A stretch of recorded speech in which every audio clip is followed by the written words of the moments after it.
જવાનું તો ઘરે ને આવી ગયા ચોટીલાને કરી લીધા ચામુંડમાના દર્શન। એમાં બન્યું એવું કે જવાનું તો ઘરે ને સવારે 4 વાગે ઉઠીને આવી ગયા હતા બસ સ્ટેન્ડે। સવારમાં વહેલા બસ સ્ટેન્ડે આવીને પહેલા જ પી લીધી ચા પીને બસ સ્ટેન્ડમાં અંદર આવી ગયા અને જોયું તો આખું બસ સ્ટેન્ડ ખાલી હતું। ઘડીક ઉપર રહેતા આવી રાજકોટની બસ તો ભાઈબંધ કે જાવ છે ચોટીલા તો ચડી ગયા રાજકોટ વાળી બસમાં। અમારો રાતનો ડાકુ નંબર 1। સવારે દી 9 વાગે તો ડ્રાઈવર પહોંચાડી દીધા ચોટીલા આવીને પહેલા ચાનો કોટો ચડાવીને પાછા હાલતા થયા ચામુંડમાના ડુંગર તરફ। લે થોડોક પોઝ આપી દો, બધાને ખબર તો પડે વન્યા ચોટીલા ગયો હે। भाई साहब मेरे अकेले की फोटो लेना।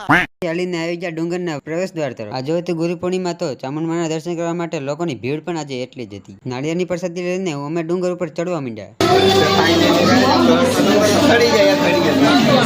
એક જ અડી ડુંગર ઉપર ચડી ગયા અને ઉભા રહી ગયા લાઈનમાં દર્શન કરવા માટે। આજે તે પૂનમ તો ભક્તોની ભીડ પણ એટલી જ હતી તો કરી લીધા ચામુંડમાના દર્શન અને આવી ગયા બહારની બાજુ। સવારમાં ધુમ્મસના કારણે ચોટીલા શહેરનો લુક પણ એક નંબર આવતો હતો ઉપરથી। લોકોની ભીડ એટલી હતી કે ફોટો પાડવામાં પણ વારો નતો આવતો। અમે દર્શન કરીને થોડા ઘણા ફોટા પાડીને આવતા રહ્યા નીચે। અમે નીચે ઉતરતા હતા એટલી વારમાં દેખાયું ઇન્સ્ટાગ્રામમાં ચાલતું ટ્રેન્ડિંગ ઝાડું એટલે કે સિક્કા ચોટાડવા વાળું ઝાડું। હવે આ ઝાડવામાં શા માટે લોકો સિક્કા ચોટાડે છે એના વિશે કોઈને ખબર હોય તો જરૂરથી કોમેન્ટમાં જણાવતા જજો। હવે આ ઝાડવામાં તો ઠીક પણ આ બાવરિયામાં પણ કોઈક સિક્કા ચોટાડી ગયું છે।